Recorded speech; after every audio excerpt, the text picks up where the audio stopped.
Hi Jason, here I am again to do your Celtic cross reading. Again, I am really sorry for several things. Obviously, the first being the inaccuracy of the first reading. I'm not quite sure why that was. In general, it just didn't seem to have a particularly coherent story to it. It did, but in a way that was really confusing. I couldn't quite tell who it was saying what about, and so it made it very confusing. And I think the opening of the key is something where, in my experience, it tends to be better if you have the person in front of you. And I think part of the reason I still advertise it to be done online is because I do think that it's sort of a challenge to myself as I try to develop my ability with that spread more, as I try to get better at it, basically, pretty plainly and simply.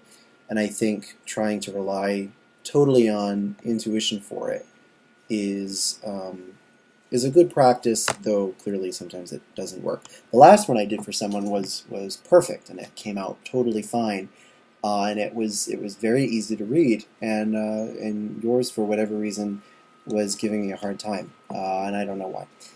Anywho, um, so I'm going to stick with the Crowley deck. I'm going to use the smaller version, so hopefully you can see everything.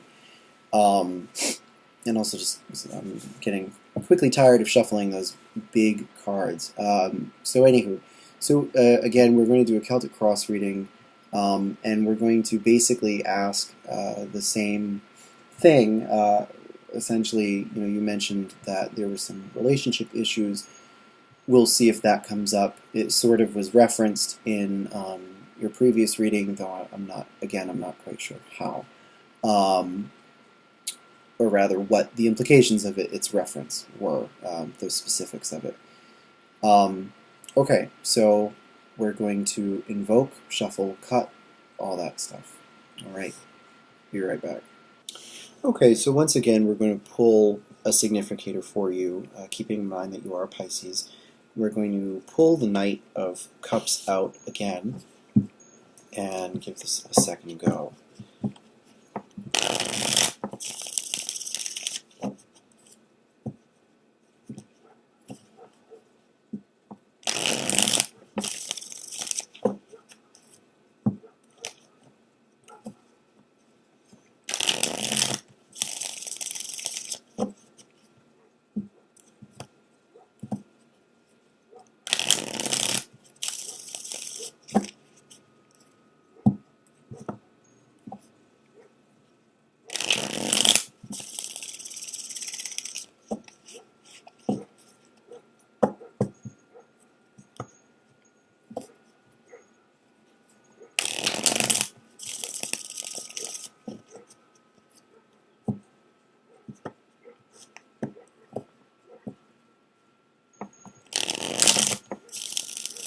Let's just do two more. I've had people tell me that they like to see the shuffling. I don't know if they're one of those. I don't know.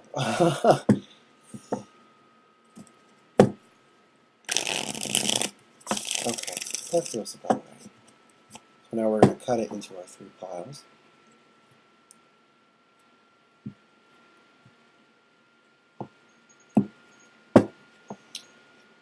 Okay, so let's see if this works. Alright, their overall situation is characterized by the Eight of Cups, and that is something that came up in the previous reading, I remember too. Crossing you, the conflict or the problem, is death, number 13. The crown is the Aeon. The root is the Queen of Discs. Leaving the situation is the Six of Wands. Coming into the situation is the Seven of Cups. How you see yourself is, again, the Knight of Wands. In your environment is the Three of Wands, Lord of Virtue. Hopes, fears, expectations are the Ten of Wands, and your overall outcome is the Four of Discs. Of course, you can't see all that, but and underneath it all is the Knight of Discs. I'll just stick that there for now. Okay, it is sort of similar in certain ways to your previous reading, in that it has similar ideas of not really, I want to say not really focusing on what needs to be focused on. And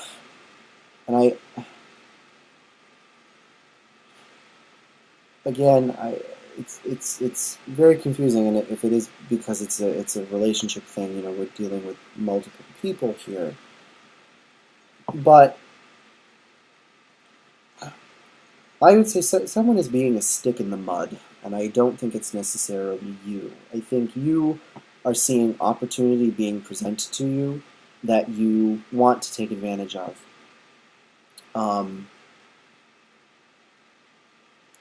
And I don't think that this other person, who again, I don't know if it's your significant other, if she or he, the Queen of Discs here, she's too grounded where she is, I want to say.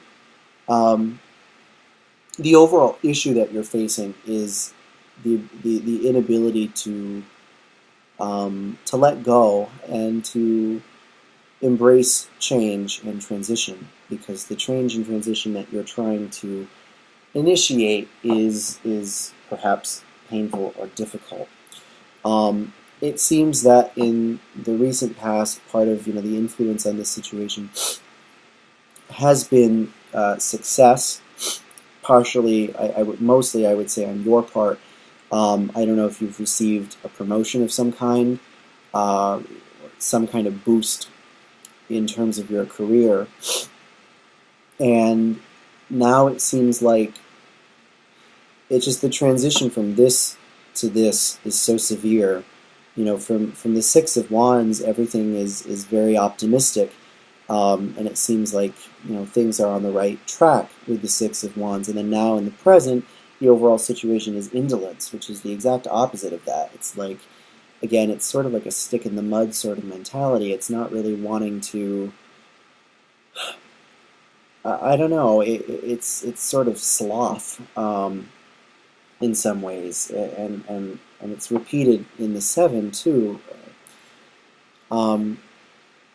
It could also be wanting to leave behind the stuff that's no longer working, in your personal life, and a desire to, in some ways, cut loose of it, and go in the direction of your career and your job and everything else, or your passions. Same difference, one would hope. But again, there's this person here who is very, I sort of want to say, domestic. They don't like to be uprooted, and if they are in a relationship with you, or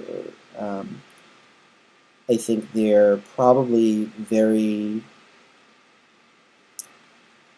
well, they're kind of conservative in their expectations. They're probably the type of person who really wants to settle down. They want to have children, probably several of them, have a home, and live in the suburbs type of person. And you're not really that type of person. You seem more like a live in the city type of guy. Or you're just more active. You're much more of an active person. And this person over here, who's really mothering, I guess, she's really just, she's not wanting to let you go, and perhaps vice versa, you're not really willing to let go of her as well. Um, you might be very attracted to her too, which is also an issue. Um, but I think the overall point here is that is that the best possible thing for you to do is to to realize that that's not working for you. Um, and I think, again, this is totally connected to your previous reading about how you sort of need to make a decision about what you're doing with all this, this relationship, what exactly your goals are for it now that you're going through some of these changes in terms of career. And some of them may be unexpected. Some of them are probably pretty exciting for you, and it only seems like your significant other is being a downer. Perhaps it seems like they're not as excited for you as you are about the whole thing. Maybe they seem like they don't understand. Excuse me, my allergies. Oh, sorry. Just what everyone wants to hear on a tarot video. So I do think what is starting to happen in regards to this situation is just overall laziness and an inability to keep the ball rolling here. And I think that's probably what I was getting at with the first reading about, in some ways letting your emotions, letting the pleasurable side of things cloud your judgment. This only seems to confirm that for me, that that part of the issue here is that you are very attached. Excuse me. And letting go of that attachment is going to be difficult and painful. Oh, God, I'm so sorry. Difficult and painful.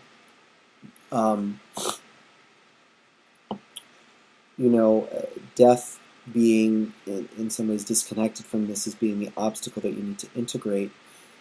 Death can be so difficult, but change is certainly the direction that this is trying to get you to go in. Oh, excuse me. Because the Aeon is also in your reading at the top for the crown, sort of the goal that is best for you to aim for, the best possible result would be to, in some ways, destroy the life that you have known or have gotten accustomed to, the situation that you have gotten accustomed to, and move into a new life chapter. And again, this probably is related to career, and perhaps even is associated. I mean, I want to say that you're trying to move somewhere. You're clearly trying to make some kind of transition here, and again, it's not flying well with your partner, with your significant other. And oh, I'm sorry. Oh, this is becoming disastrous. Get over here. He does that all the time. I'm sorry. You're not the only one who he's walked in front of. Anywho, I'm sorry. I want to say that I don't know if where you are now is your significant other's hometown or something like that. But again, the Queen of Discs down here has a lot of sentiments of domesticness, I guess. domesticity is the real word, and she just has strong attachments to where she is, and she really wants to make where she is her place of permanent residence in some ways. I think she's very much concerned with the whole family thing and family raising, and it could be that she has family to take care of where she is now. It could also be that she just really wants to um, again settle down where she is now. And you, on the other hand, really are not that ready to settle down. I mean, you feel like you've got a lot of energy and you need to do something with it, and you're kind of at the point where you're ready to push aside anything that gets in your way in order to do it, because you do have this revolutionary spirit about you here in the Knight of Wands. My fear is that it is very transitory, and that as long as you continue to be held back by this individual, you will not really be able to allow that energy to come to fruition. That's just the sense that I get. And it is a concern of yours too. You are worried about being forced into doing something that you don't really want to do. And that's here in the Ten of Wands is the Lord of Oppression. In your hopes and fears, I mean, perhaps you even want to force her to change, and force her to go with you. If it really is an attachment that you have, if it really is a strong relationship you have, you sort of want to force her to work with you here. But the thing is, that's not really what she wants, and so this card is always strange because it poses such a double standard for the reading. It's what you want and it's what you fear at the same time. So on one hand, you want to use the energy of the Ten of Wands to sort of get what you want out of this, but on the other hand, you don't want it used against you to keep you stuck in the mud. So it's a tricky thing here. Again, the immediate future is the Seven of Cups, and the Seven of Cups, it has all these awkward connotations and all these terrible connotations of sloth and laziness and addictions even, and abuse of pleasure. That's basically the definition of the Seven of Cups in this deck, is the abuse of pleasure. And I just keep seeing that in regards to the situation. And I'm sorry, I know if it doesn't have to do with you, it has to do with some aspect of the situation, and I don't know what exactly.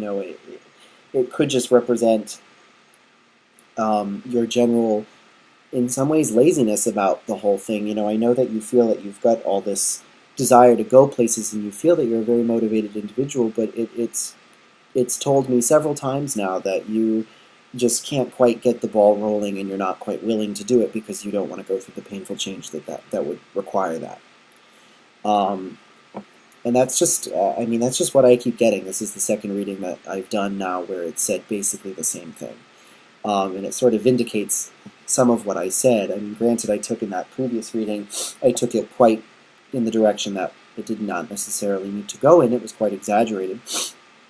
Though I am sort of concerned that there is some activity here that is not necessarily healthy.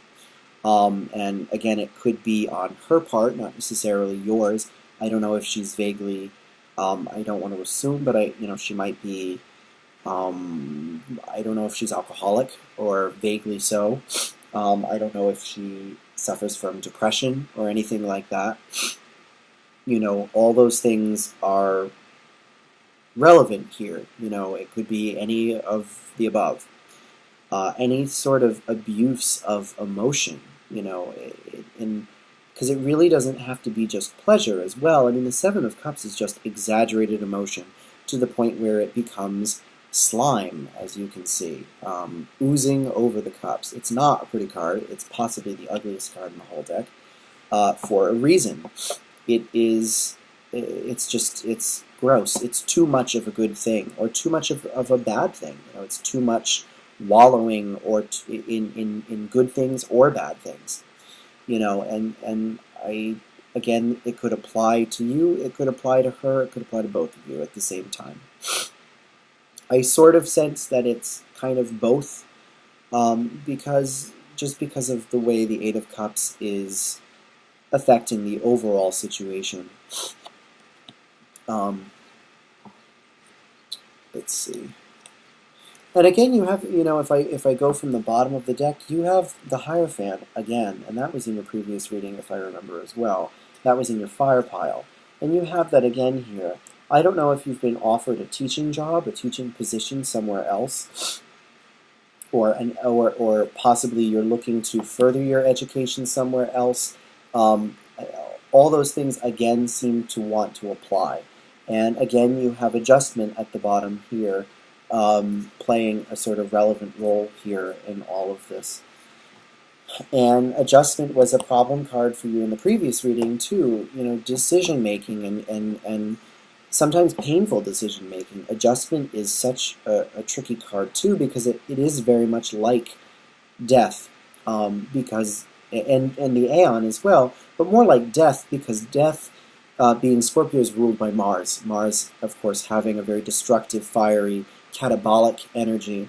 And adjustment is the path that leads from Geburah to Tiferet on the Tree of Life. And Geburah on the Tree of Life is equated with Mars. So adjustment, even though it is Libra and has a Venusian quality to it, being ruled by Libra and having Saturn exalted in it, it is also martial, which makes it a very balanced and very interesting card. It's both female and masculine, and it is both active and passive. It is perfect equilibrium. It's a wonderful card, but in that equilibrium comes a sort of self-restriction, being the influence of Mars upon the sun of Tiferet in the center of the Tree of Life. Tiferet, of course, represents self, or pure self, and basically it is the self-restriction, the only kind of lawful self-restriction. Crowley's whole shtick is about anti-self-restriction, but there is a kind of karmic self-restriction that must happen if we are to lead effective lives. And that is to essentially follow the path of one's personal destiny. And I think this is telling you that the track that you are trying to go on is part of that personal destiny, and you can't let anything get in the way of that, including possibly the problems of other people that you care about. So your overall result is relatively positive. I'd like to draw some additional cards for the four of discs here, just to get another feel for how this goes. Okay. Well, you have some very contradictory things, and I sort of feel like your overall result is that you're going to, as of now, based on what this says, is that you are going to drop the ball, that you're going to, that you're not going to really follow through with what you need to follow through with. Again, you have the Four of Discs, the Two of Cups, the Lord of Love, and the Ten of Swords, the Lord of Ruin. And so I see you in these two cards. This is sort of like, you stay where you are. You go with what is secure, you go with what is not risky, and you stay in a relationship that has permanence to it, or a sense of permanence and strength to it. And because there is a strong connection there, the Two of Cups being love, obviously there is great reciprocation of emotion there.